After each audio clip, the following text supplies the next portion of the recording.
Well, this has real ramifications, I think, for where we are in society right now. And I'm not talking about this from a political standpoint. Think about this, and I know you're saying that it applies to everybody, but I'm just talking about how much it's amplified and elevated in a society that we have right now where victimhood is a higher art form.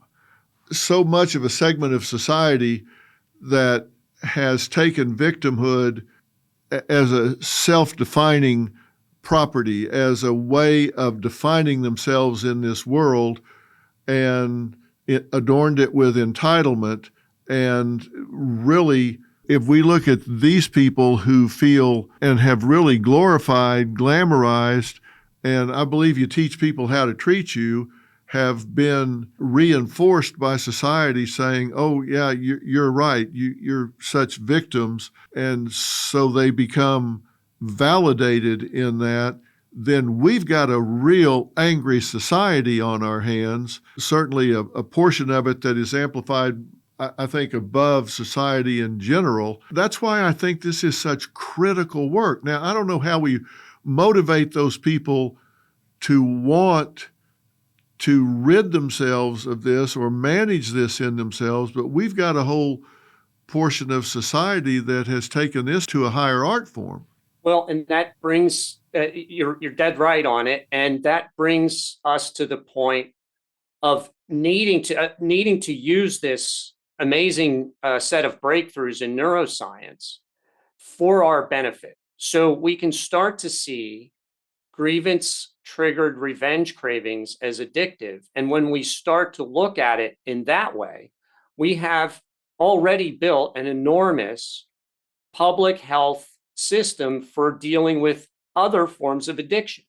And so we can use those other forms of addiction treatment and prevention strategies to help people get over these revenge cravings, which have long been thought of as, oh, they're evil thoughts, we can't do anything about them, or this is just an angry person, that's just the way they were born. It doesn't have to be that way. And the medical profession and the mental health profession don't have to stay on the sidelines and accept that kind of description when the neuroscience evidence and human history are very clear that this really is an addiction-driven type of behavior and addiction-driven approaches from the mental health and self-help fields can all have an amazingly powerful impact in reducing this. And that begins just the way it began with alcoholism and drug use, 60, 80, 100 years ago, when finally those types of behaviors were brought out of the shadows. And people used to think that was an evil type of, it was a force that took over some types of people and not others. And addicts, people who had substance use disorders and alcohol disorders or even gambling disorders, were just routinely jailed. I mean, that was the solution. We got to take them off the streets. We got to put them behind bars. That was attempted for decades. It destroyed many, many people, and it didn't fix anyone. But moving it to a public health approach has saved lives, many, many thousands, potentially millions over the more recent decades. And we can start to use those same types of helpful approaches, reducing the stigma and helping bring to light what's actually happening with these folks, and hooking them up with public health resources that can actually change the dynamic. But we have, with revenge addiction and revenge seeking, there's an additional tool that hasn't been available for other forms of addiction that is extraordinarily effective on the mind in terms of breaking that addiction and stopping that behavior. And that tool is stunningly, and this is very recent neuroscience evidence, it's stunningly forgiveness. And maybe we can talk a little bit about what happens inside your brain when you forgive, now that we've talked about what happens inside your brain when you feel wronged or victimized. Hey, Dr. Phil here. Your savings are at risk. With the economy on shaky ground, the dollar losing value, and a $2 trillion deficit, things could spiral.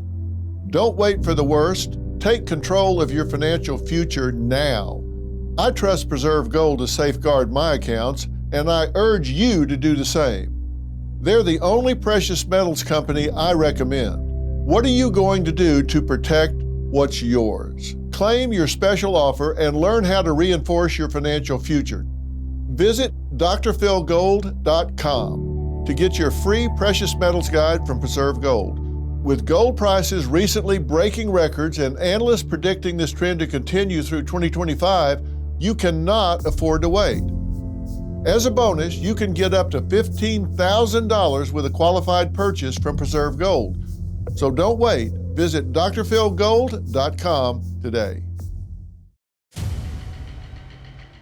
Well, I think the first thing people need to understand is that forgiveness is a choice. It's not a feeling. I think sometimes people sit back passively and wait for this feeling of forgiveness to wash over them.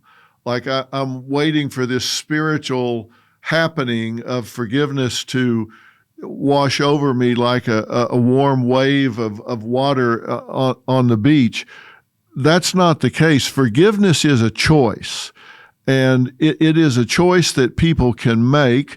They don't just make it once. They have to work to achieve the ability to forgive, and it too has huge rewards in terms of the feelings that people get, the escape from pain, the escape from the pressure cooker, and there's a great payoff for those that work to achieve and actually get to the point of feeling reward. And there's a neuroscience that goes with that as well, correct? That is correct. And so let me tell you what we found. It happens inside the brain when you forgive.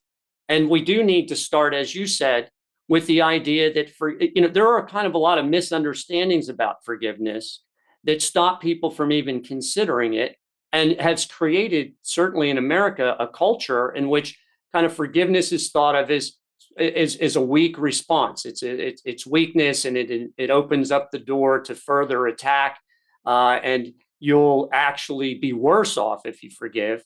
And that's not the case at all. And part of that begins with the idea that forgiveness is somehow a gift that you give to the person who wronged you. And that is not true at all. The neuroscience shows this.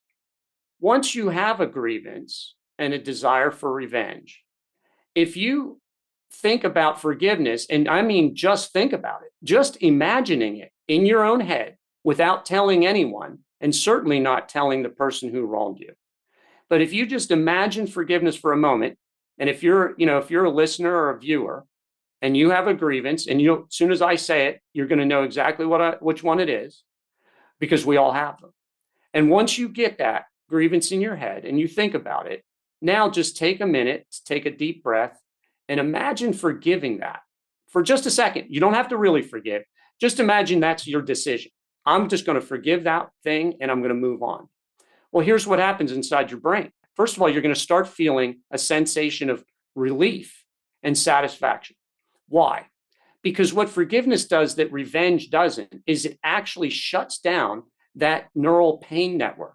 So that anterior insula that I mentioned before, that's activating for real and or imagined grievances, forgiveness shuts that down. It doesn't just cover it up with a dopamine release of revenge that's pleasurable for about 5 or 10 minutes and then leaves you worse off and feeling more pain and yet wanting more. What it does is it actually ends the pain of that victimization. That's number one. The second thing that it does is that it shuts down that annoying and constantly go reward circuitry of pleasure seeking that comes from revenge craving. So all of a sudden you'll feel those painful, intrusive revenge cravings shutting down, because forgiveness shuts that part of the brain down too. And then the third thing that it does is it activates your prefrontal cortex, which is your self-control and executive function circuitry.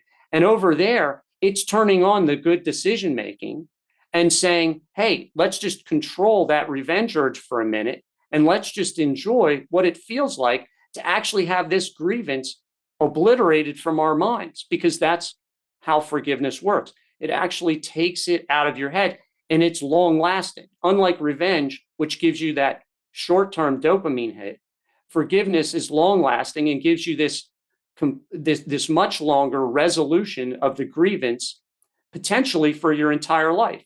But as you said, Dr. Phil, and you're absolutely correct, that's a decision that you make repeatedly until you've defeated the pain of that grievance. So each time it reappears, and it will, if you've imagined your grievance and imagined forgiving, you'll feel better, but it might only last for a minute.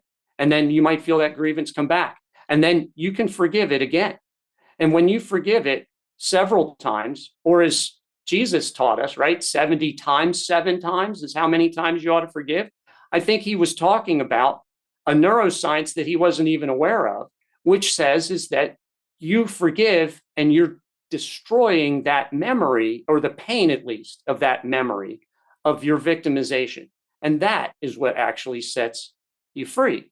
So we've got this powerful self-help tool that can solve our grievances, or we've got this revenge-seeking tool, which is going to take us down the wrong path and create a revenge cycle in which we're constantly harming other people and getting harmed ourselves. And then we have the addiction prevention and treatment strategies like therapy, counseling, motivational interviewing, CBT, 12-step programs, and everything else that's part of addiction. That can also work.